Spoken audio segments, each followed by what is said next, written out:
Hi, this is Tom Keeper from Cinderella, and if you like it loud, we got more of your kind of raunchy rock and roll coming up in the Power Hour.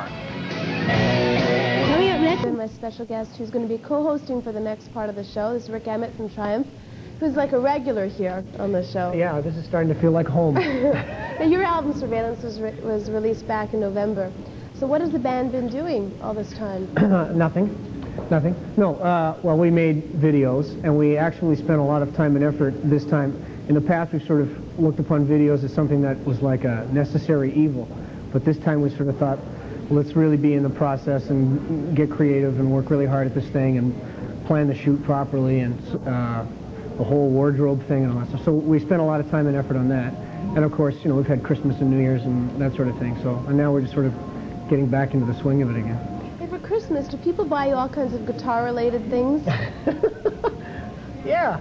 Actually, the weirdest stuff I get is like through the fan club. That's where you get really weird stuff. Like about 5 years ago, there was something that was printed in one of those, you know, fanzine things, and about how I liked wind-up toys.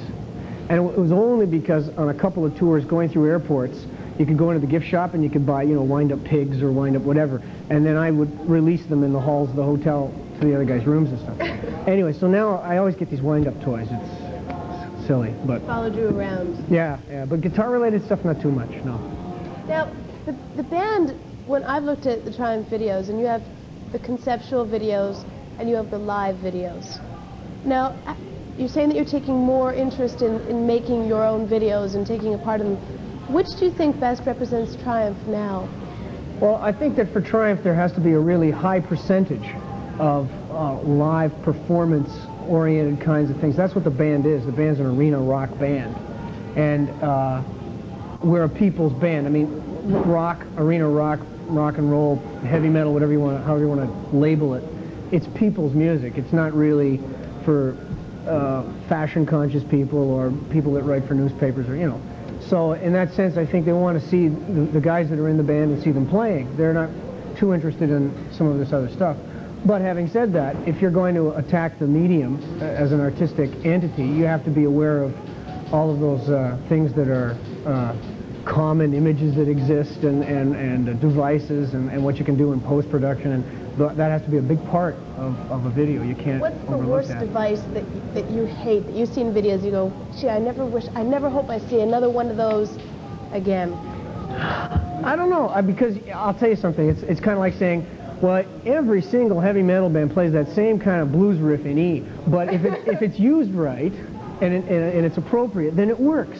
And I've never been opposed to something that was used properly and worked. Okay. But having said that, I'll say that I'm kind of tired of the slow motion glass falls over, spills, glass breaks, yeah. Or the slow motion sort of, here's the girl's leg and we're going. But we've got that. We've used that.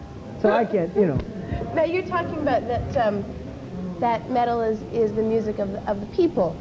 Have you ever actually made a study of the type of people that listen to Triumph? Not really.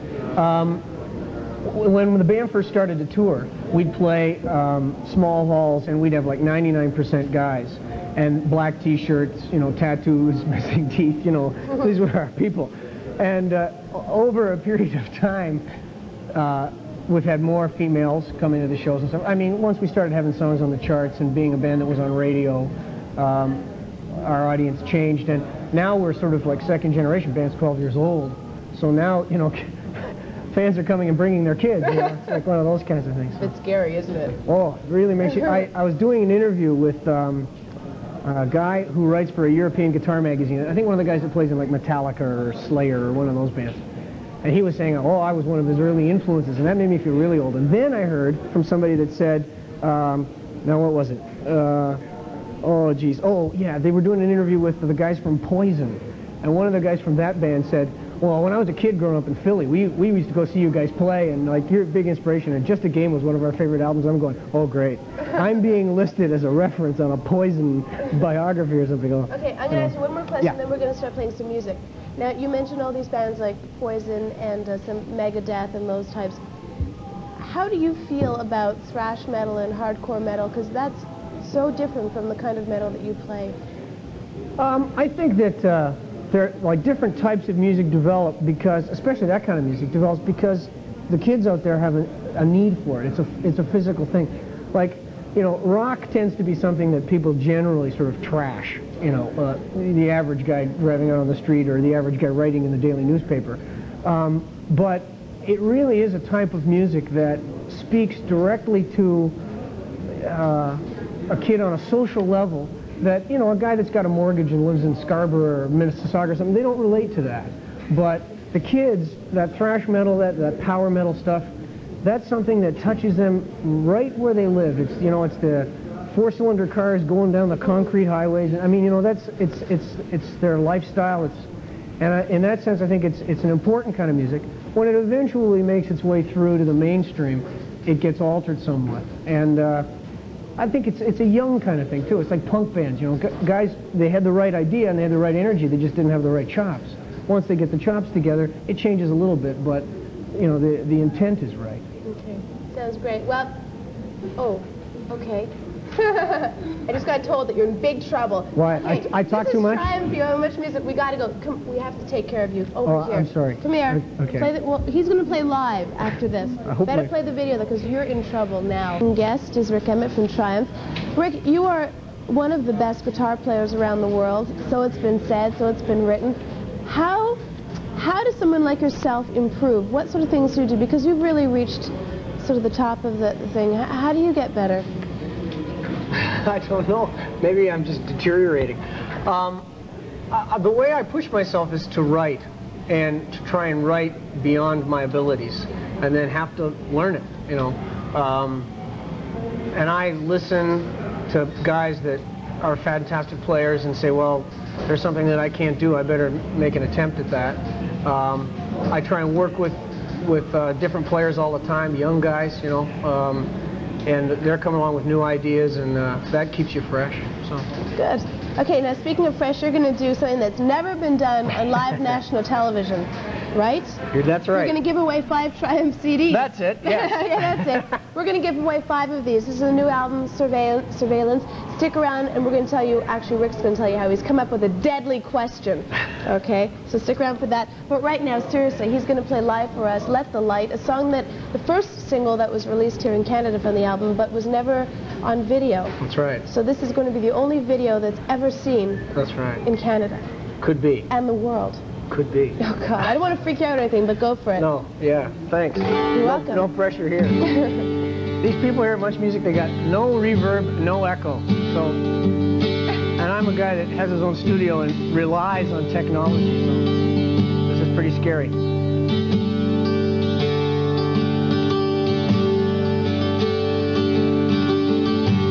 Walk beside you through 1,000 dreams. Sometimes I wonder where the journey leads. We never seem to get to where we want to go. Oh.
guys, I could break up Triumph. Hold on.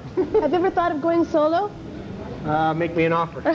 No, the guys in the band have always given me the opportunity to do things that are personal statements. And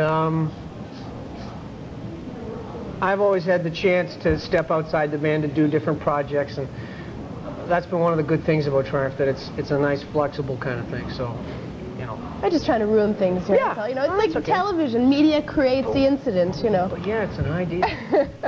Just keep that thought in mind. Okay, we're going to play Whitesnake for you, Still the Night. Now, you requested that particular video. Why? Is it because of the chick in the video? Yeah, basically. I knew it! No. I just think Whitesnake is an interesting phenomenon. Here's a band that's, well, first of all, Whitesnake is one of Gil's favorite bands. And what has been for years. Whitesnake's been around for years. No. Coverdale had this band. I mean, the Slide It In record, which was before The Girl and before Vivian Campbell, and it was a fantastic record. You know, a very earthy kind of blues rock. And the band has always been one of Triumph's favorite bands, even before this phenomena happened. So it's sort of just out of that we play it. And it's not too hard to look at that girl. Okay. We're going to tie you up while you, we're going to throw you in the corner while the video plays. And this is also many requests for this song. Actually, one in particular, this one person keeps on writing for Tank, Van Tank, and we cannot read his writing. So for you, the lone Tank fan, whoever you are, thanks for writing in, and this is for you. We have Tank and Whitesnake on MuchMusic.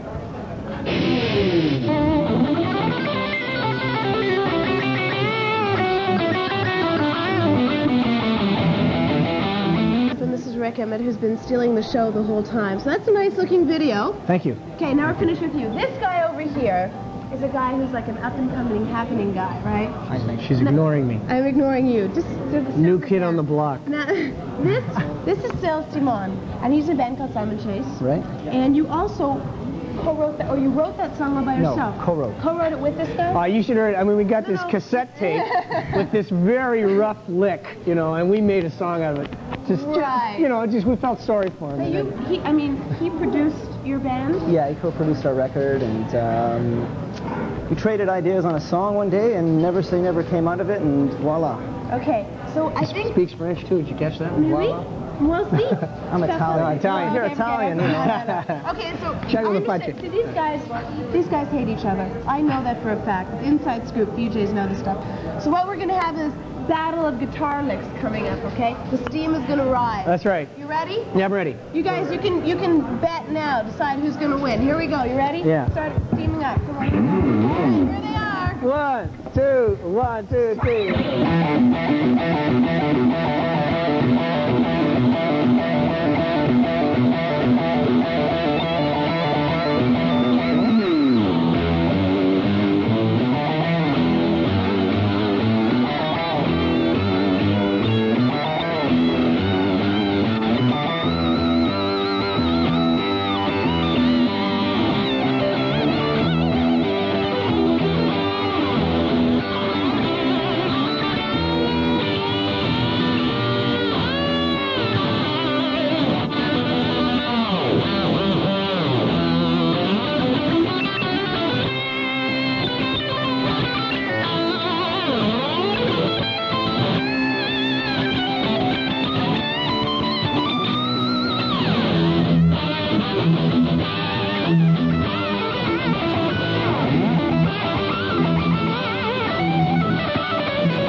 You can't talk because you lost your mic. Oh, no! So you have to talk. Okay, now look. Wait, I still want to talk to people here. Oh. You guys, you're going to stick around. We're going to do the big draw Sure. or the big contest right after this. That was very good. Who do you think won this particular battle?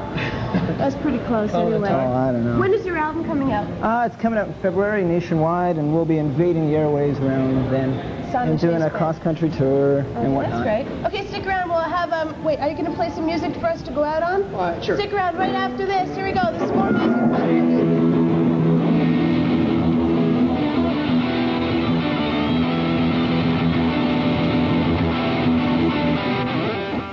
Tricked us, Sherry. Wrong camera. Okay, what we're going to do is we're going to give away 5 CDs from the new Triumph album. And the album is called Surveillance. Now, all right, Rick, you hold this and you give the tough question. Here's the question for all you contest hopefuls. This guy here, you see this guy and this guy here? We want to know... He's over there. Oh, we're over here now. Oh, see, this guy here. We want to know which album cover before this one this guy was on. So which album did this guy make an appearance on, and now he's updated on this. Which album is that? Okay. So phone in. Have we got the number? No, you don't phone. You we right? Rick, I'm you sorry. said you watch MuchMusic all the time. Don't you guys do phones here? No. I'm we sorry, do I'm that so used to answer. doing radio stuff, All right, you know. so if you have that answer, send all your answers on a postcard, please, with your name and address on there. And address it all to Surveillance, care of MuchMusic, 299 Queen Street West, Toronto, Ontario, M5E2Z5. That's going to be a tough one for you to spell. How do you spell it now? Surveillance. It's a tough one for the Power Hour crowd. Is it? Yeah. No problem. So you got to help them out on that one. So send in them, and we'll have 5 of these CD things to give away. Thank you very much. That was great. Absolutely my pleasure. Thank you. It was a pleasure meeting you. You too. And we'll look forward to your album. We are going to play for you, David Lee Roth. And you said you got a friend in the band. I do. Steve Vai. Yeah, fantastic player, a nice guy, all-around wonderful human being, and yeah, he's great. How did you meet him? I met Steve. I was doing a thing at GIT in California. What's and, GIT? It's a Guitar Institute of Technology. It was like a clinic, seminar I knew kind that. of I was thing. testing Yeah. you. And Steve and I had been talking. I can't even remember how it was that we had initially been phoning each other and writing letters and stuff. Anyways, he came down. Sort of. And so he came down and we jammed together that day. And you know, he hung out, came to the show when we were playing in town, and we had a lot of fun. Yeah. That's great. Yeah. You're going to be touring later on this year, the band? I believe so. We're looking ahead to maybe April, May. You know. That's good. Yeah. When the snow dies down and when it's nice and warm. Yeah. Okay. Thanks again, both you guys. And this is, we have a camera which, oh, now we're over there. Over here. Oh, Profiles. that's a magic Power Hour. This is David Lee Roth on Power Hour. See ya. Bye.